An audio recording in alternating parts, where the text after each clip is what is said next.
Good morning. இன்றைக்கி நம்ம practical கிளாஸில் நம்ம என்ன பார்க்குறோம் அப்படின்னா பொட்டன்ஷியோமெட்ரிக் ரிடாக்ஸ் டைட்ரேஷனில் estimation of iodide ion Ka1O4 versus I-. இப்போ இந்த ப்ராக்டிக்கலுக்கு இந்த பொட்டன்ஷியோமெட்ரிக் ரிடாக்ஸ் டைட்ரேஷனில் எஸ்டிமேஷன் ஆஃப் அயோடைடு அயானில் நம்ம என்னென்ன சொல்யூஷன்லாம் யூஸ் பண்ண போகிறோம்னா பீரோட் சொல்யூஷன் Ka1O4 0.0 நார்மலுக்கு ப்ரிப்பேர் பண்ணி வச்சுருக்கோம். அடுத்து Ka1O4 ஸ்ட்ரென்த்தை கண்டுபிடிக்கிறதுக்கு நோன் சொல்யூஷன் வந்து 0.02 நார்மல் KI சொல்யூஷன் ப்ரிப்பேர் பண்ணி வச்சுருக்கோம்.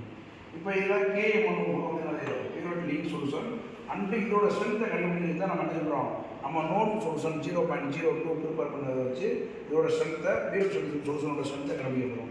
இப்போ ஃபஸ்ட்டு நம்ம ப்ரிப்பேர் பண்ணி வச்சுருக்கக்கூடிய அந்த 0.02 நார்மல் KI சொல்யூஷனை 20 ml ப்ரிப்பேர் பண்ணி பீக்கரில் விட்டுக்கிறோம்.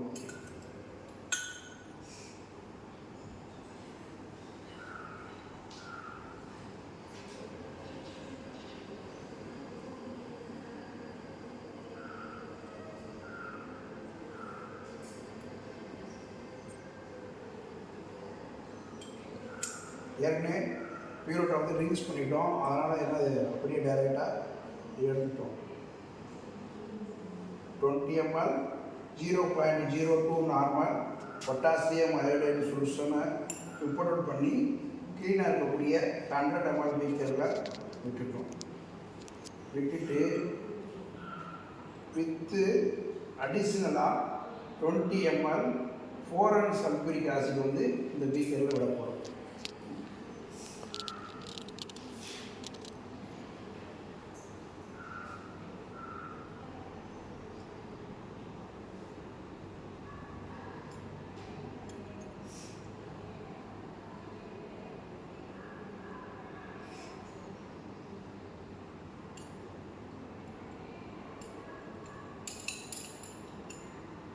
இதோட அடிஷ்னலாக 20 ml போரன் சல்ஃபூரிக் ஆசிட் கொடுக்குறோம்.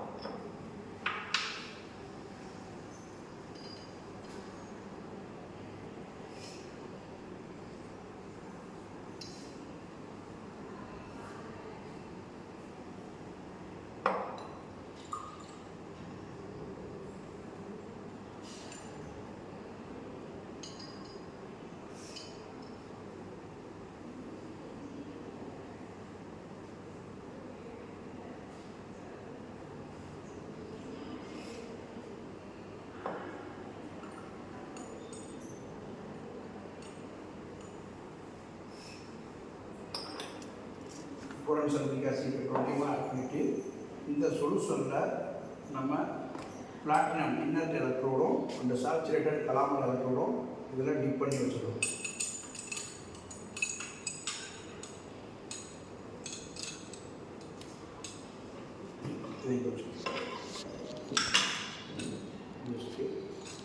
இப்போ இந்த சொல்யூஷனில் இனிஷியல் ரீடிங் சொல்லும்போது வித்தவுட் பீரோட் சொல்யூஷனோட, அதாவது பீரோட் சொல்யூஷன் ஆட் பண்ணாமல் வித்தவுட் பீரோட் சொல்யூஷன் இருக்கக்கூடிய இந்த சொல்யூஷனோட இனிஷியல் ரீடிங் நம்ம பார்க்க போகிறோம். பார்த்தோம்னா Ka1O4 ஆட் பண்ணாமல் EMFோட வேல்யூ வந்து 0.398 இருக்குது EMFோட வேல்யூ.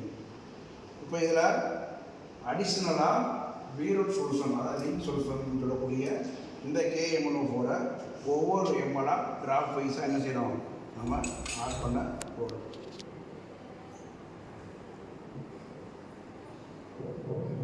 ஃபஸ்ட்டு 1 ml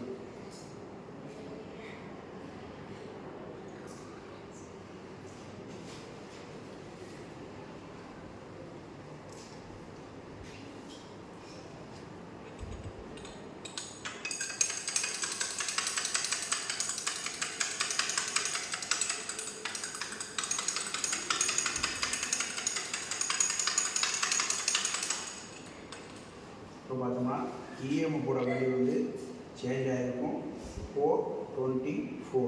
இந்த மாதிரி அடிஷ்னலாக ஒவ்வொரு எம்எல்லாம் ஆட் பண்ணிகிட்டே வரோம்.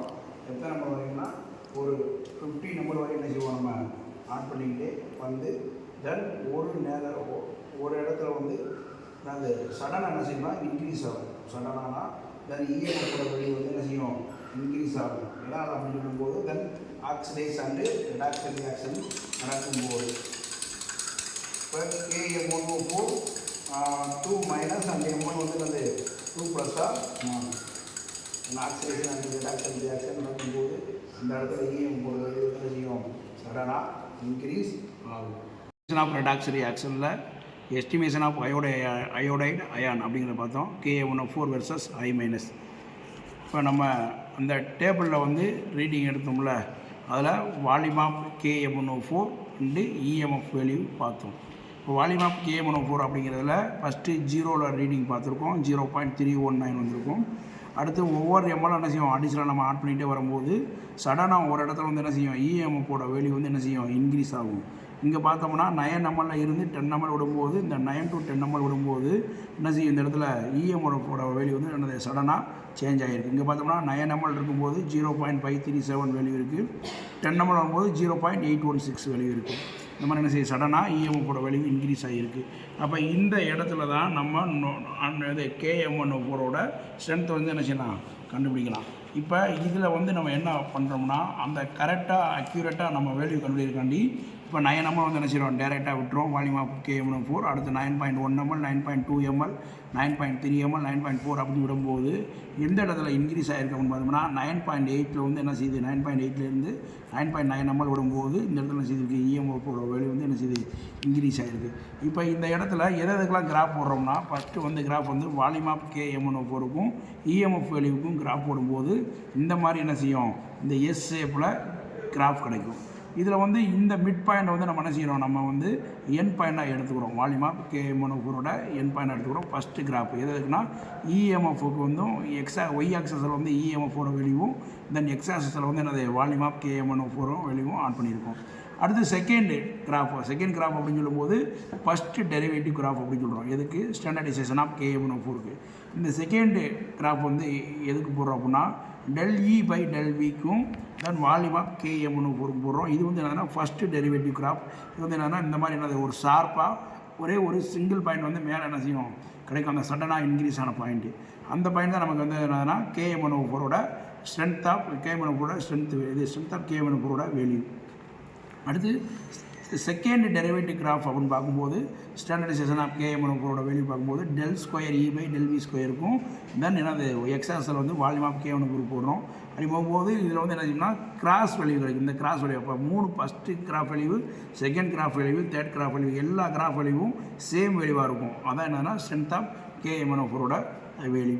அடுத்து நம்ம என்ன பண்ணுறோம்னா எஸ்டிமேஷன் ஆஃப் அயோடைடு அயான் அப்படிங்கிறத பார்க்குறோம். எஸ்டிமேஷன் ஆஃப் அயோடைடு அயான் பார்க்கும்போது estimation of given iodide ion நமக்கு கொடுக்கப்பட்டிருக்கக்கூடிய அந்த கிவன் சொல்யூஷனோட ஸ்ட்ரென்த்தை வந்து என்ன செய்யும், அந்த பொட்டன்சியோமெட்ரிக் மெத்தட் மூலமாக அனலைஸ் பண்ணுறோம். அதே மாதிரி என்னது சேம் மெத்தட் தான் வால்யூம் ஆஃப் அந்த KM1O4 என்ன செய்கிறோம், அடிஷனலாக ஒவ்வொரு 1 ml ஆட் பண்ணிவிட்டு தென் என்னது கிடைக்கக்கூடிய அந்த எண்ட் பாயிண்டை வச்சு நம்ம ஸ்ட்ரென்த் ஆஃப் கிவன் சொல்யூஷனோட வேல்யூ கண்டுபிடிக்கிறோம்.